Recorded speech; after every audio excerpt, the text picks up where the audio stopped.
Magandang araw! Masayang mag-aral ng edukasyon sa pagpapakatao, Baitang Siyam. Tayo ay nasa ikatlong linggo, ikatlong araw ng unang markahan na kung saan nakapagtataya o nakapaghuhusga kung umiiral ang prinsipyo ng subsidiarity at pagkakaisa o nilalabag sa pamilya, paaralan, pamayanan o barangay at lipunan o bansa. Kumusta? Alam kong ganado ka ng matutunan ang nilalaman ng ika-9 na module, ang pagsasabuhay ng dalawang prinsipyo nagsisimula sa pamilya. Sa araling ito, inaasahang malalaman at mauunawaan ang mga sumusunod. Una, nabibigyang diin ang pag-iral ng prinsipyo ng subsidiarity at prinsipyo ng pagkakaisa. Pangalawa, na ipauunawa sa mga mag-aaral na ang prinsipyo ng subsidiarity at prinsipyo ng pagkakaisa ay maaaring magsimula sa loob ng tahanan at nagpapatuloy sa paaralan, pamayanan at bansa. At pangatlo, na isasabuhay ang mga natutunan sa aralin. Sa unang pagsubok, hanapin ang hinihingi ng mga sumusunod na pangungusap sa kahon. Isulat ang sagot sa sagutang papel. Ang mga pagpipilian ay prinsipyo ng pagkakaisa, pamahalaan, pampulitika, prinsipyo ng subsidiarity, kultura, lipunang pampulitika. Unang bilang, ito ay tumutukoy sa pagkakaisa o pagkabuo.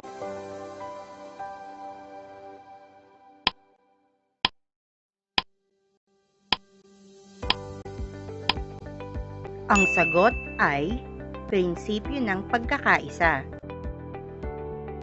Pangalawang bilang, na buong gawin ng pamayanan.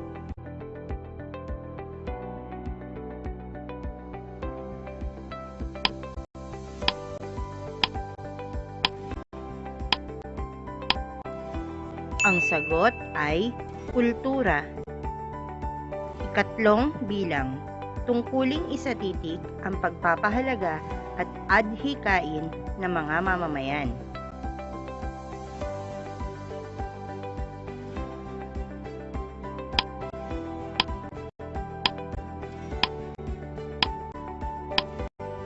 Ang sagot ay pamahalaan.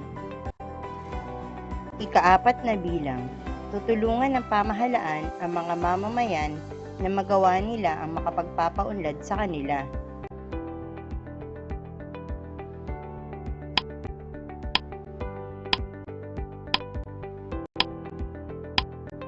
Ang sagot ay prinsipyo ng subsidiarity. Ika-5 bilang, ugnayang nakaangkla sa pananagutan. Ang pananagutan ng pinuno na pangalagaan ang nabuong kasaysayan ng pamayanan.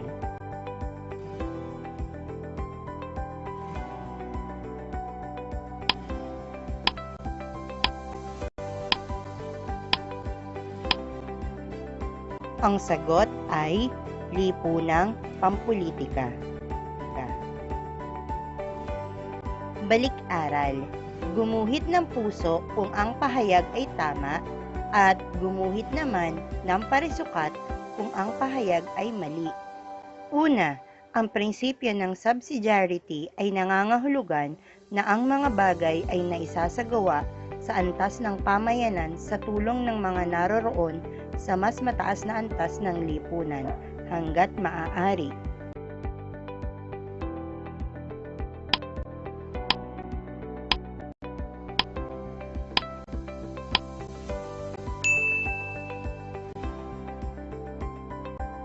Ikalawa, opsyonal ang dignidad ng tao sa prinsipyo ng subsidiarity sapagkat binibigyan nito ng daan ang tao na mabigyang solusyon nila ang kanilang mga problema.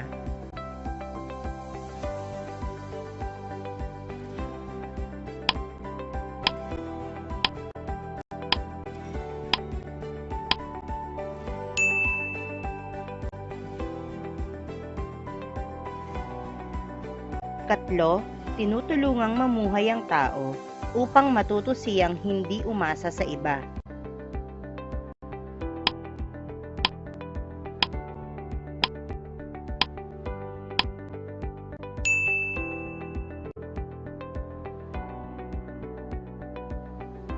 Ikaapat, hindi tungkulin ng mamamayan ang magtulungan sapagkat ang pamahalaan ang kailangang magtayo ng mga istruktura para sa kanyang nasasakupan.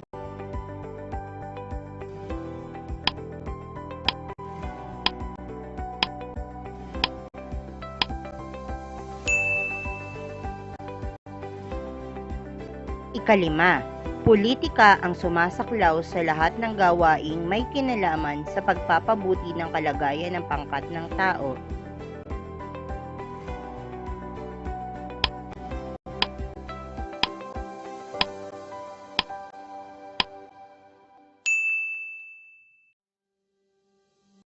Para sa aralin, basahin ang kwento ni Herbert de Souza. Alamin kung ang kanyang pamamalakad ay naglalarawan ng prinsipyo ng subsidiarity o prinsipyo ng pagkakaisa. Sagutin ang mga kalakip na tanong. Herbert de Souza, hindi pinaghihintay ang gutom. Kung gusto natin ang bansang demokratiko, kailangang labanan natin ang kahirapan. Ito ang sinabi ni Herbert de Souza, nagtatag ng citizen action sa kanyang kapwa Brazilian. Sa loob ng maraming taon, ang Brazil ay bansang may kabalintunaan o paradox. Ang mga tao ay nabubuhay sa dalawang uri ng mundo lamang, karangyaan at kahirapan. Mayaman sa agrikultura, ang Brazil ang isa sa pinakamalaking exporter ng pagkain. Subalit 32 milyon ng mamamayan nito, higit sa 5 bahagdan ng mamamayan ay nagugutom araw-araw. Nang mga panahong iyon, isinara ng mga Brazilian ang kanilang mga puso sa kaawa-awang kalagayan ng kanilang mahihirap na mga kababayan. Ano ang dalawang uri ng mga mamamayan sa Brazil?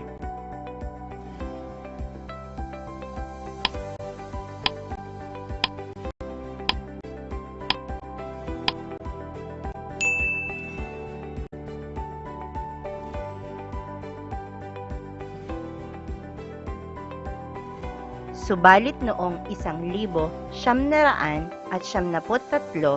nagkaroon ng malakihang demonstrasyon kaya napilitang mag-resign ang korap na presidente. Manghang-mangha sa kanilang natagpuang kapangyarihan na ipinaglaban ang mas mabuting buhay, handa na ang tao sa susunod na hakbang. Nakita ito ni Herbert de Souza o Betinho na isang pagkakataon na hamunin ng kanyang mga kababayan. Noong nakaraang pinabayaan nating manirahan tayo sa hirap at kawalan, kailangan natin itong ipaglaban. Sino si Betinho?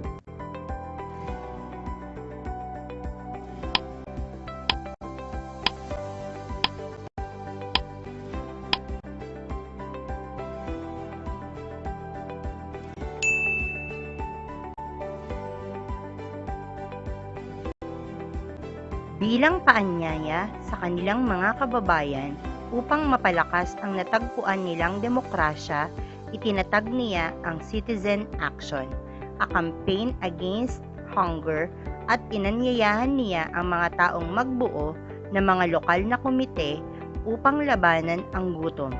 Tinulungan namin kayo, pero hindi namin sasabihin sa inyo kung ano ang inyong gagawin.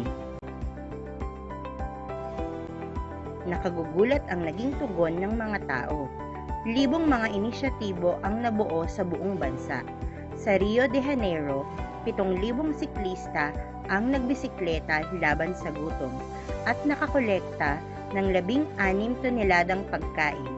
Sa San Paulo, ang mga nakaririwasang mga mamamayan ay sumali na magboluntaryo sa pamimigay ng pagkain sa mahihirap. Higit sa lahat, nakisalamuha ang mayayaman sa mahihirap at personal nilang nakita ang buhay ng mga naroroon sa mas mababang antas ng lipunan. Nang malaman nila na 12,000 sa kanilang mga kababayan ay sobrang aba o destitute ang buhay, nag-donate sila ng mga damit at pagkain. Ang nagawa ng Citizen Action ay kahanga-hanga sa kasalukuyan. 3 milyong tao ang diretsahang nagpapalakad ng mga komite sa kampanya laban sa kahirapan at 30 milyon ang sumusuporta. Ang bawat isa ay nagbibigay ng anumang kanyang makakaya. Ang Small Farmers Union sa San Paulo ay nagbuo ng Greenbelt upang magtanim para sa mahihirap. Ang mga manggagawa sa isang kumpanya ay nagsimulang ibigay bilang donasyon ang kanilang buwanang meal vouchers upang ipambili ng pagkain para sa 500 mahihirap na bata sa isang kalapit na paaralan. Kasunod nito ang training courses sa kanilang mga magulang upang matulungan sila sa paghahanap ng trabaho. Ang mga kumpanya ng industrial kitchen ay nagbuo ng Project Our Soup para sa 30,000 araw-araw. Maging ang mga prisoner ay nagbigay din ng kanilang kontribusyon sa pamamagitan ng pag-alay ng isang meal bawat linggo. Nagpapadala sila ng bigas, beans, harina at cooking oil.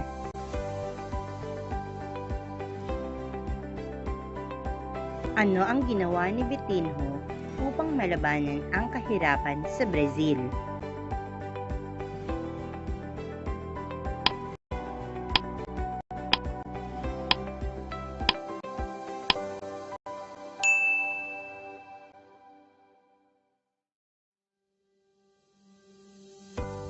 Habang tumatagal ang programa, dahan-dahang natuklasan ng mga tao ang koneksyon ng pagpapakain sa mga nagugutom at ang pagtulong sa kanilang mga sarili.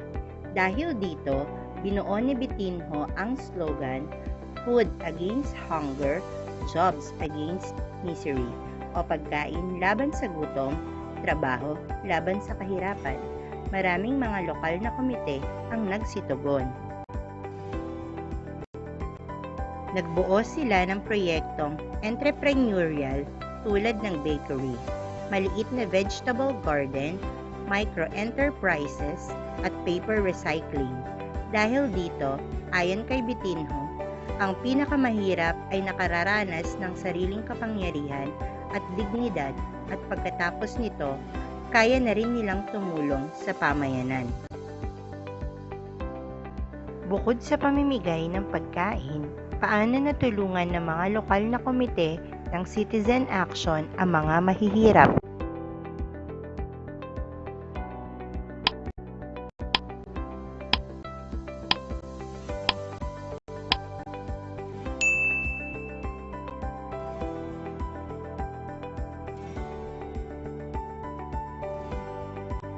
Sa ngayon, ang kampanya laban sa gutom ay laganap na sa bansa. Sa unang pagkakataon, sa halip na maghintay sa mga politiko, unyon o simbahan upang kumilos laban sa kahirapan, nararanasan na mismo ng mga mamamayan ang kanilang kapangyarihan upang tumulong. Hindi lamang namimigay ng pagkain ang mga komite. Sinisimulan nilang sirain ang kahirapan sa pamamagitan ng pagbibigay ng pabahay, pagpapaaral sa mga bata, at pag-aalaga sa mga matatanda. Namatay si Vitinho noong 1977 dahil sa kanyang mga nagawa, inihahalin tulad siya ng mga mamamayan ng Brazil sa isang santo. Ang ginawa ba ni Vitinho upang matulungan ang mahihirap ay halimbawa ng prinsipyo ng subsidiarity o prinsipyo ng solidarity. Ipaliwanag ang iyong sagot. Bilang paglalahad, ipaliwanag ang sumusunod na kasabihan at iugnay sa prinsipyo ng subsidiarity at prinsipyo ng pagkakaisa.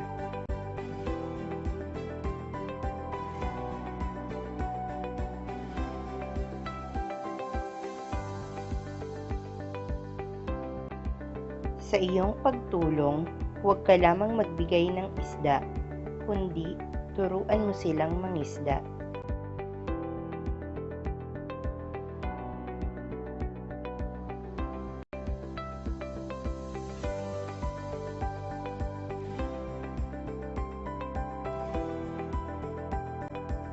Kailangan ng mundo ang mga taong mas malaki kaysa sa kanilang bukasyon.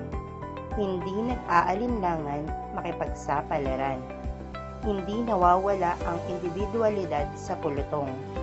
Hindi mabibili. Ang salita ay totoo. Inilalagay ang karakter sa ibabaw ng kayamanan. May sariling opinyon at kapasyahan. Magiging tapat sa maliliit at malaking bagay. Hindi nagkokompromiso sa mali. Hindi magsasabing ginagawa ang isang bagay dahil ginagawa ito ng marami. Tapat sa mga kaibigan sa panahon ng pagsubok at kaginhawaan. At ang sariling ambisyon ay hindi napapaloob sa sariling hangarin lamang. Paano ka tumugon sa mga hamong ipinahayag?